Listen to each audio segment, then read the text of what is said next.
exactly what's going on is that you have two schools of thought. You have an abocentric thought, which is we are the original Indians, black people are the original Indians. Then you got the Afrocentric thought process, which is black people came here. That's where you get the Olmeca. We were the Olmeca. We started your civilization. We built the pyramids. So there's two kind of quacky thoughts of the same type of process, but for an understanding, it's getting popular, as you said originally, and they're harassing actual natives on other social media platforms, like even TikTok. You look at TikTok, which is an up and coming kind of 1 minute segment type of application, and they're calling them $5 Indians, and you're not the real Indians. So this harassment is going on with authentic natives against people who believe this stuff. I'm out of Santa Fe, New Mexico. Of both indigenous heritage from Mexico and from the Southwest. And I became involved in this type of topic about 5 or 6 years ago on social media, just experiencing these wild claims by African Americans that they were unsettling, because the claims were basically erasing our indigenous heritage, claims of our sacred sites, our pyramids, our mounds, all of our sacred calendar system. All that was supposedly created by Africans or some sort of black Native American tribes that have been hidden from history or something like that, and it just became infuriating. So I got involved in this topic to really research where this is coming from, and it's allowed me to meet a lot of different people who are experiencing this type of attacks from people that are basically just spreading pseudo nonsense. So my thing is this: why have we not received any restitution for the 1866 Indian treaties? And that's why I put these treaties on my website, so you guys can read them and understand what is owed to us as a people for these treaties. We are owed far more than reparations. That was the main purpose of why I went to go get the treaties and put the treaties on my website at theresearchguy.com, so you guys can read these treaties, see what's owed to us, and we can go. And I feel, and just me personally, I feel like we as a people should not be looking for reparations, but looking for them to actually uphold these 1866 Indian treaties. That's what we should be focused on. So in July 19th, 1866, we know the U.S. government, they signed this 1866 Indian Treaty, and a lot of our people, believe it or not, were slave owners. Yeah, I know that's going to be hard to understand, and it's going to be hard for people to take in, but a lot of our own people owned slaves. Yes, they did, because my grandfather, I can show you records on my grandfather. He had them. So we need to understand all of that part about these treaties. But the point of what I wanted to bring out was because we never talk about these 1866 treaties and what we are owed in those treaties. So when a lot of these Native Americans, because I had a lot of backlash, I listen, I can go in my email, right? I could just put my email on screen and show you many emails from Native Americans, Europeans, saying, oh, you guys just trying to claim that you're Native so you can get some benefits. Well, let's backtrack. Let's not even talk about who is Native or who is indigenous or who is American Indian and all of that. We're not even talking about that portion of it. Let's just talk about it from a business standpoint. Even if you claim, well, you guys are Africans and blah, blah, blah, and it doesn't matter. If you were born in that territory during that time of July 19th, anytime before July 19th, 1866, any of the people who went on a Trail of Tears during the 1830 Indian Removal Act, okay, any of those people who went on that Trail of Tears and came back to that territory, or they was born in that territory before 1866, are owed benefits under the 1866 Indian Treaty. There's these various identity cults within the African American community that all play a role in what we're talking about here. There's many facets to it, so it's kind of it's kind of hard to unwind everything to make sense of it. But the claims all kind of are very similar, and either Africans were already here before 1492, or that there was Black Native Americans here before 1492. So you have these one faction of the African American community claiming they are not African, that they are original Native Americans, but in that the original Native Americans were Black. Then you have this other facet in the African American community that are claiming that they are African, but not all Africans came here during the slave trade. Some were already here before Columbus, and they're the Olmecs and stuff like that. So it's very complex, but it's all erasure. It all boils down to that they are trying to erase our indigenous history, and they're taking it for themselves. Whatever side they're on, whether it's it's a Black indigenous or whether it's Africans were already here, it's all in attempt to give themselves a foundation in the Americas. But fast forward that to 2020, I believe that the people are pushing this movement because Black folks of African Americans, they want reparations, and they feel they're owed reparations through slavery, and they feel that Native Americans have already gotten reparations because there's reservations and things like that. We see it all the time in comments on social media that Native Americans already got reparations. When are we going to get our reparations? We're indigenous also. That's their claims. We were here also. We were here before Columbus also, but our identity's been kept from us. So it's this conspiracy that the white government, along with tribal Native Americans, have somehow misclassified these so-called Black indigenous people and called them Negroes and Africans, when really they're supposed to have been already here before Columbus, and therefore they deserve land, they deserve resources, they deserve reparations and things like that. So it's very complex, but it all based upon, it seems like it's like money motivated in some aspects, because we'll see these websites and these different type of Facebook pages where they're selling fake tribal IDs. They're saying we'll do the lineage for you. Send us, $199, and we'll create an indigenous lineage for you. It's just it's money motivated, and it's actually anti-African. It's anti because they're denying their African roots, and it's anti-indigenous because they're keeping us from our roots. They're claiming that we're Siberian invaders, that we're not indigenous to the land, that we're nothing but Asians that came over 20,000 years ago and they were here before us, and that we somehow came here and we stole the land from them.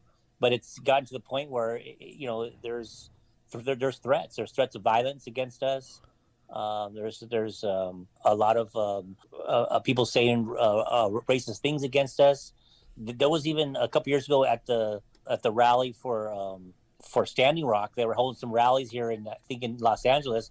There was a guy that got up on the stage at a rally, and he was promoting this kind of ideology, and he pulled out a knife.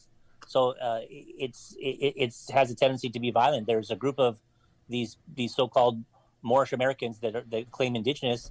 They took over some place in I want to say upstate New York, some kind of resort. They violently took it over at gunpoint, claiming that this is indigenous land and they want their land back. And they're just African Americans claiming that they deserve these rights. And it's getting to the point where we're worried that these ideologies are going to become very mainstream, and it's going to create violence against African Americans and our indigenous people here in the United States. Now, I don't know if this is connected or related or not, but we are seeing a lot of violence towards indigenous street vendors all over. And it's not just a few, it's many videos that are spreading where you see them getting chased or beat up or slapped or attacked, or you'll see people pull up and video themselves hitting them, women too. Like there's a video out there of someone, I think, punching a woman in the face. Again, I don't know if this is related, but that is troublesome. But it seems like the dialogue only works if we accept that they were here first.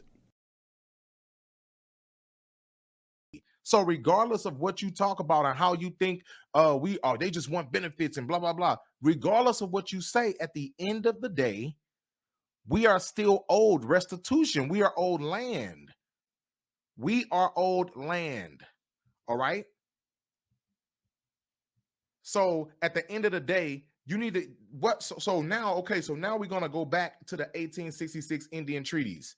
So now when you go back to these treaties, when you go back to all of these treaties, what's in these treaties that you were supposed to get from these treaties? What about the land? Where's the land?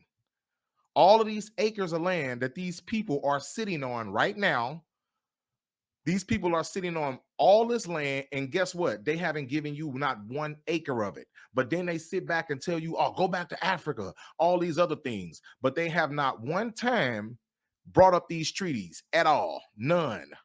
Not one. Why? So for all of you Native Americans that say, oh, well, y'all need to go back to Africa and blah, blah, blah. Well, first of all, if that's what you're saying, how about you give us what y'all owe us in those 1866 Indian treaties? Javier, let's talk about their proof. What is their proof that they present? And it's the claim by some African Americans that the proof they have that they are the original Aboriginals, Autochthonous, etc., is my grandma told me that we are from a tribe X. And it's very interesting. One time I went to the National Museum of African American History and Culture. If you have been there, you go to the basement of the museum where the exhibit starts. And one of the pictures they have there, it's a picture of a white owner raping a slave. And my understanding is that a lot of these women back in the day, of course, out of shame, they would prefer to say, well, this kid that you have, he has straight hair, how come? It was probably more honorable to say that they have been mixed with natives, that they have been raped by their master, right?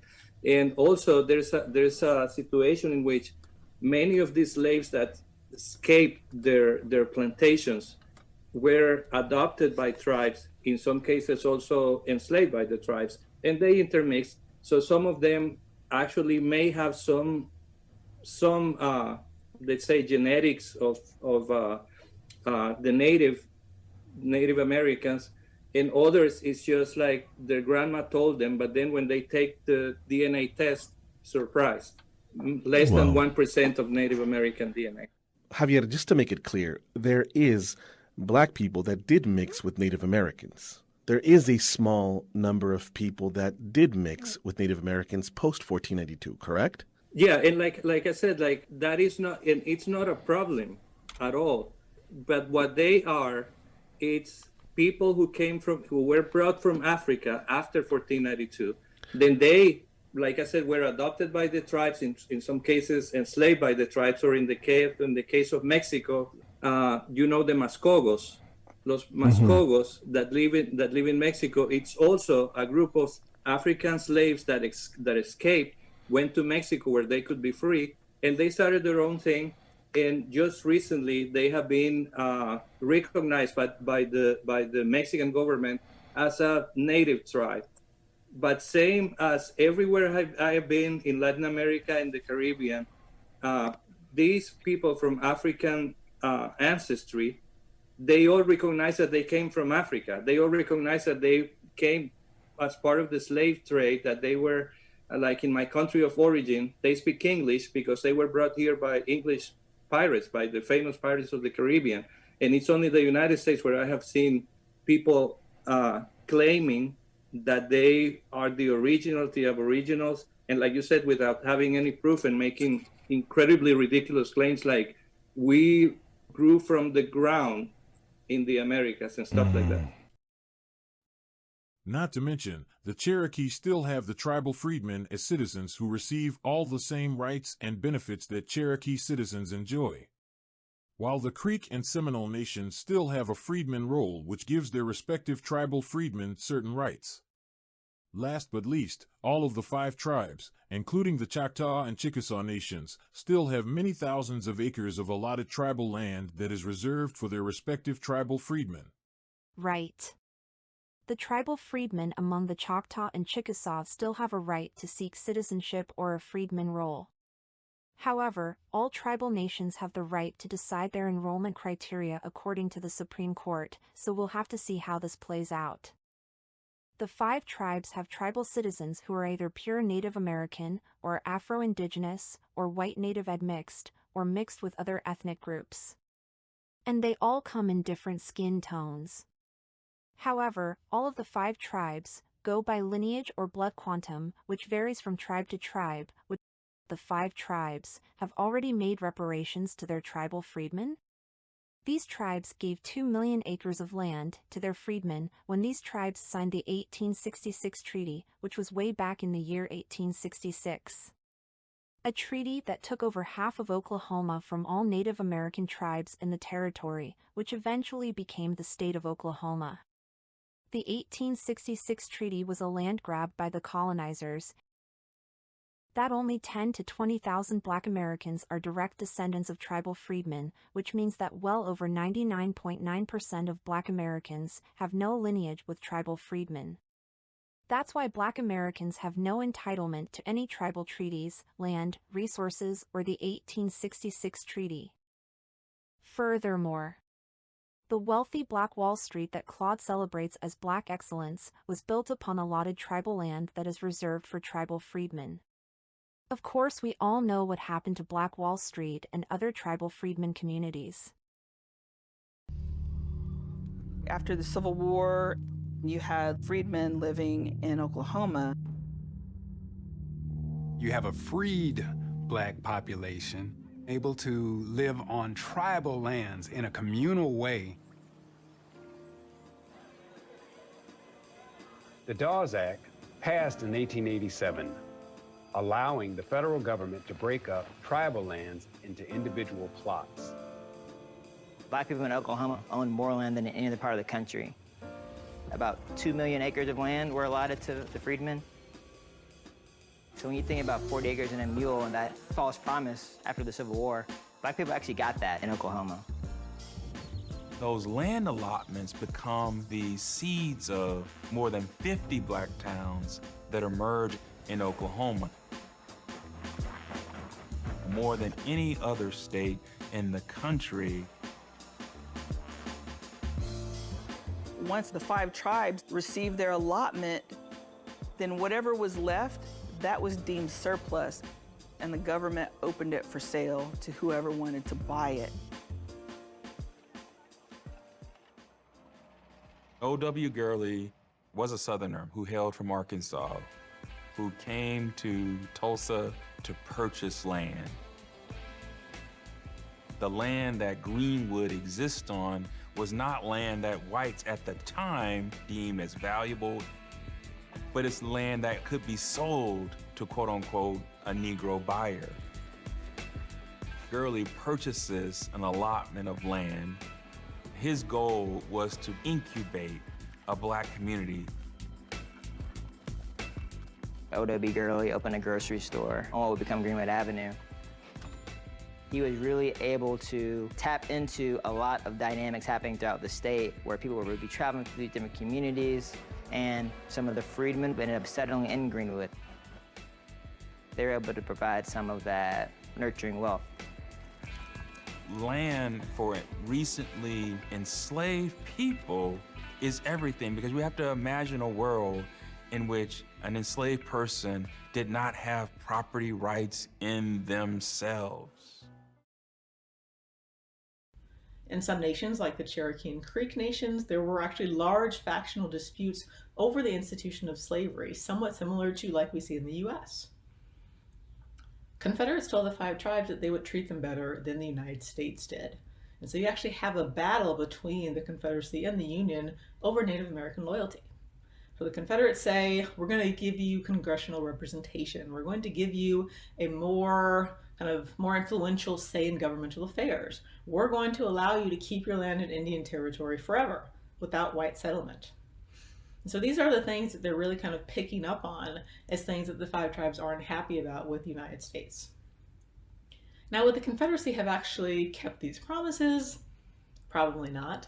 After all, the Confederacy was primarily composed of the states that had forced the five tribes to move in the first place, these southern states who really wanted them out. But their entreaties were enticing to the five tribes, especially for people who wanted to maintain slavery. And so these five tribes split over the war, with some members of these tribes fighting for the Union and some members of these tribes fighting for the Confederacy. Now, this is important because of what comes immediately after the Civil War. So when the war is over, the United States ignores the fact that some tribal members had fought for the Union, and they ignore the fact that they had actually not sent any kind of military support to the five tribes. Instead, they use the fact that some members of the five tribes fought for the Confederacy against them. So they point to this alliance with the Confederacy as behavior that was deserving of punishment, and they claim that they were going to stop all of their former treaties made with the five tribes unless they created a new treaty. And so they're withholding things from them like monies that are very necessary in this post-war period to rebuild. And they do this until the five tribes agree to new treaties, which we know as the Treaties of 1866, because this is when they are ratified. And so these treaties serve as the five tribes' official surrender from the war, but also as their reconstruction documents. So I'll explain what I mean by that. So one of the most extreme items in these treaties is the cession of land. And so the five tribes have, come from the southeast on the Trail of Tears, moved to this new place. All this land is supposed to be theirs. Now, only about 30 years later, they are giving it up again to the United States, some of this land. But the other important items in these treaties are related to Black people. And so the United States has the five tribes emancipate the enslaved people in their nations, adopt them as citizens, and give them land. And the Chickasaw and Choctaw Nation specifically had to give their former slaves 40 acres of land. Now, most of you know the significance of 40 acres. This is what African Americans in the United States fought for and did not receive. This is a number, a phrase, still used in the Black community to talk about reparations and how the American government failed African Americans. But these are Black people who actually received it. Now, this is the United States coming into five other nations, Indian nations that are supposed to be sovereign in any other way. They're supposed to be able to decide their tribal membership. They're supposed to be able to make their own laws, almost everything that any other sovereign nation would be able to do. And the United States is telling them, you have to make these changes because we say so. Now, is this legally right? No.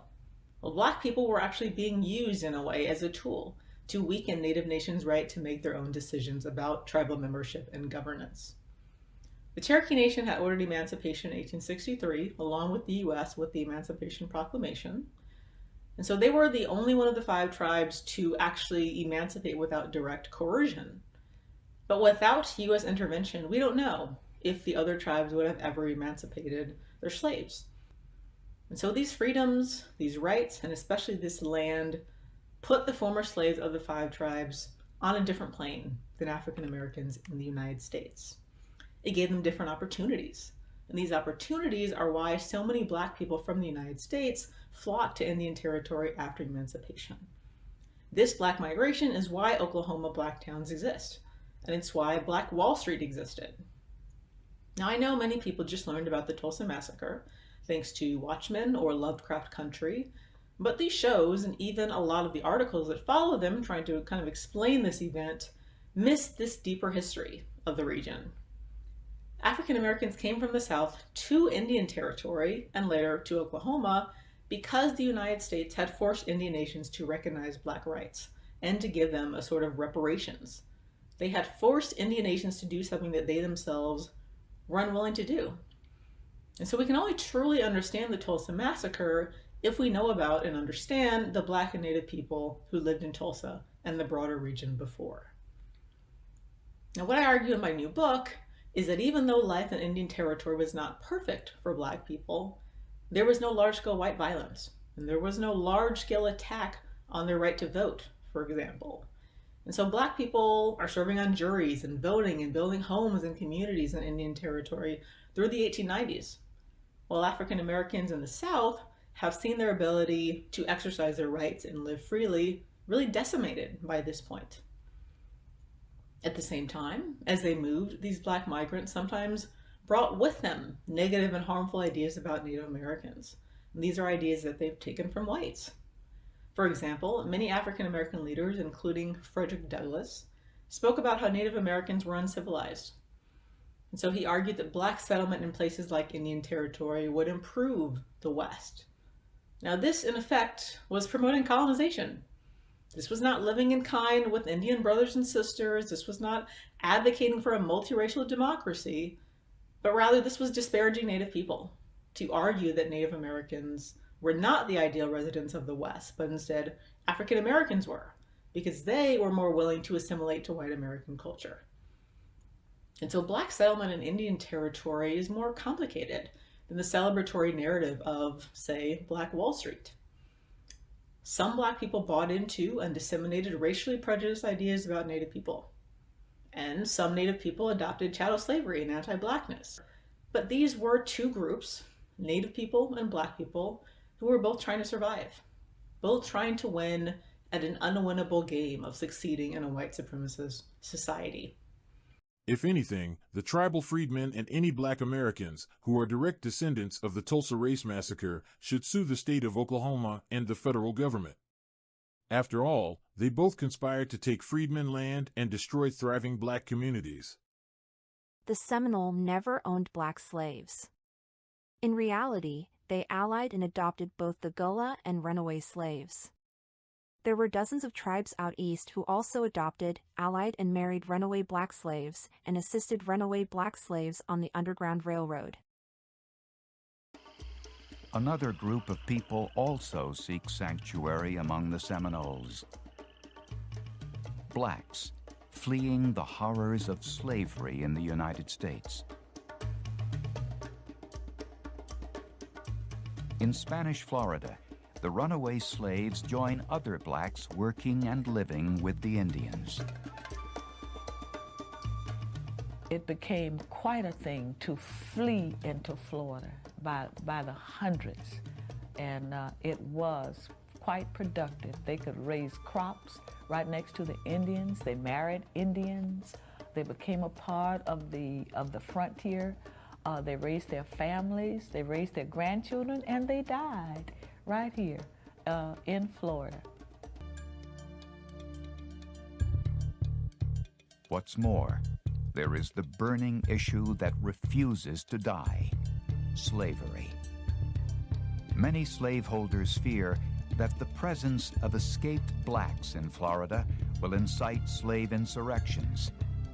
Whites are permitted to search the reservation for runaways. Often, they steal away Blacks who have never even been slaves. But the Seminoles will not betray their allies and friends, and the Blacks are determined to stay free. This had been like a piece of heaven to them. They had built, they had harvested, they had reared their children, and here were a group of people coming in saying that we own you.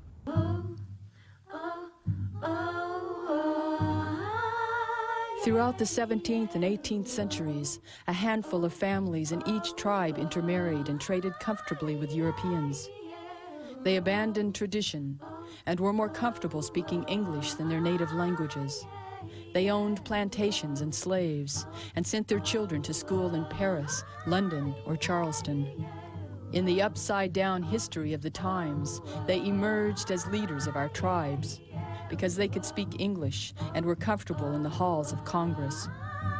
But in 1812, with tribal lands overrun by settlers, a movement for the defense of land and culture caught fire among the thousands of Muskogee Creek who had continued to live traditional lives. Led by Red Eagle and Manawi, the movement came to be known as the Red Sticks because of the crimson paint on their war clubs. They also opposed slavery and sheltered runaway slaves from plantations throughout the South. They waged war on frontier settlements. But nothing strengthens their bond more than a common enemy: the white Americans. Southern slaveholders are angry that blacks are escaping to Spanish Florida. What especially galls them is the existence of a small fort 60 miles from Georgia on the Apalachicola River. Known as the Negro Fort, it is manned by runaway slaves. This infuriates General Andrew Jackson. If the fort harbors the Negroes of our citizens, or holds out inducements to the slaves to desert from their owner's service, this fort must be destroyed. That the black buffalo soldiers and black conquistadors helped the European colonizers take untold thousands of acres of Native American land. Thousands of these soldiers helped take untold amounts of resources and helped kill thousands of Native families and also helped raid Native towns and villages. So, should we Native Americans blame all Black Americans and demand reparations? The truth is, no Native American person or tribe has ever blamed or demanded reparations from Black people over what the Buffalo Soldiers and Black conquistadors did to some Native tribes. We Natives understand that the minds of some Natives and Blacks were colonized. They adopted European colonizer ideologies to fit in or build clout. But there were many times that Blacks and Natives allied and supported each other's movements. Just to name a few examples, the Black Panthers and the American Indian movement built coalitions to fight institutional racism. And Black and Native activists have allied to shut down the Atlantic Coast Oil Pipeline that was commissioned by the government to run through both Native and Black communities in the Appalachians. There were some Natives who supported the Black Lives Matter protests, and there were some Blacks who supported the No DAPL protests. There is no reason for both Black and Native communities to be bitter at each other, or demand reparations at one another, which is absurd. So for all of you Native Americans that say, oh, well, y'all need to go back to Africa and blah, blah, blah. Well, first of all, if that's what you're saying, how about you give us what y'all owe us in those 1866 Indian treaties?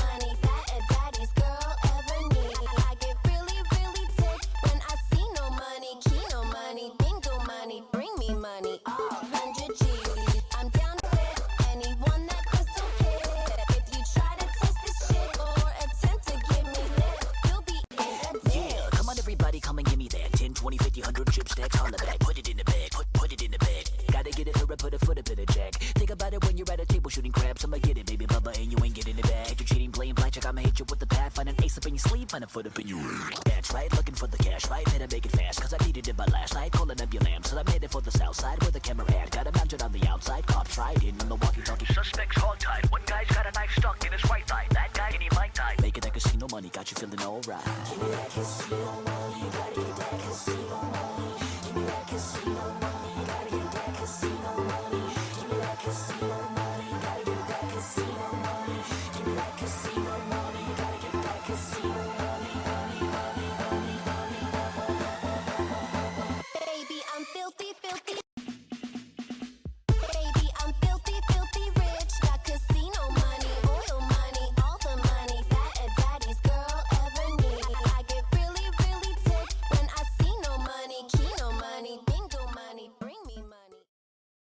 Quite a few. Are we leaving them in front of you?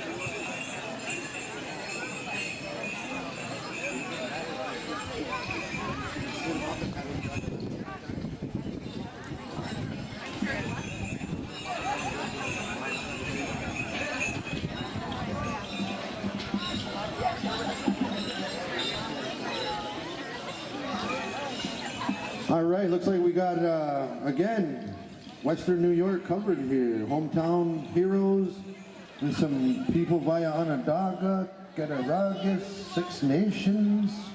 Holy heck. Allegheny, oh man. Champion dancers, even Niagara Falls. Oh God. So we're gonna give you a slow song straight up, boys. Wasase, song number 1.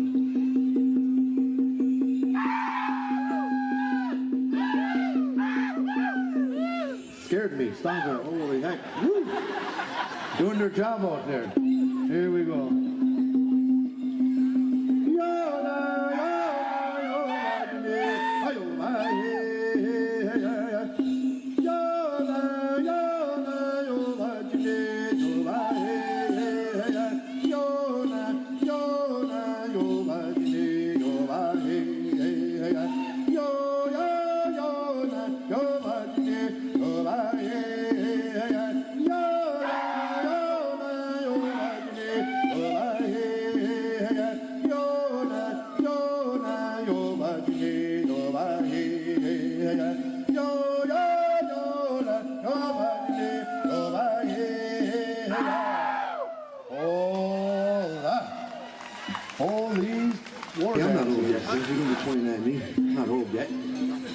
Now we're going to go right into this next one, quicken it up just a little bit. Remember, have fun, leave it all out there, and be friends afterwards. Here we go.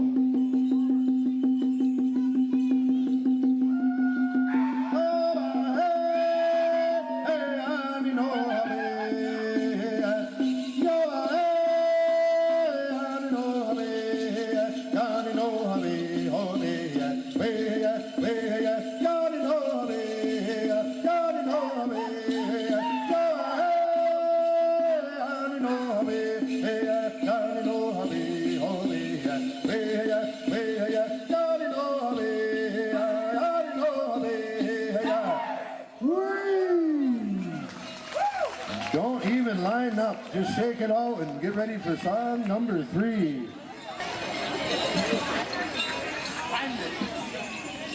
Man, these guys are really kicking up that dust. Everybody in the front row there, you might have a little bit of mud running down your forehead. So hot out there, I know you're sweating too. All this dust getting kicked up. Here we go, boys. We're gonna give them another fast one. Yeah. Half and half, they said. Our judges are in control, not me. So here we go, half and half.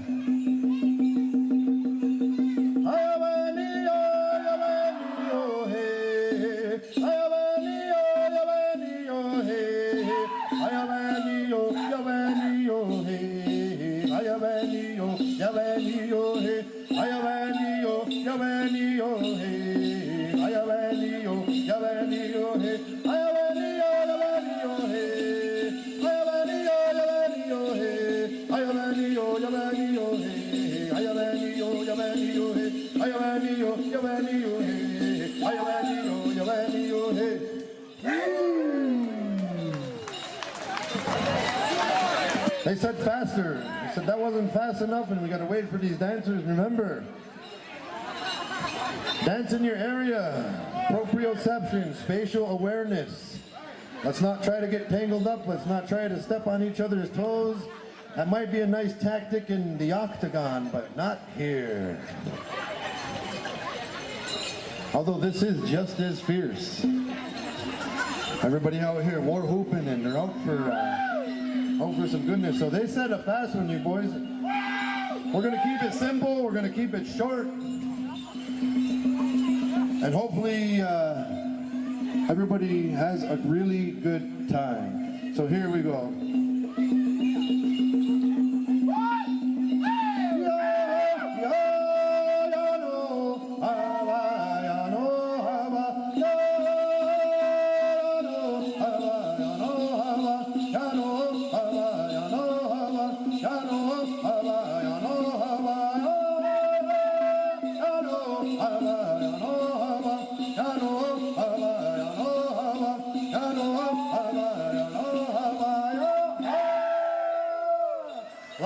Line up, oh my goodness, holy smoke dancers.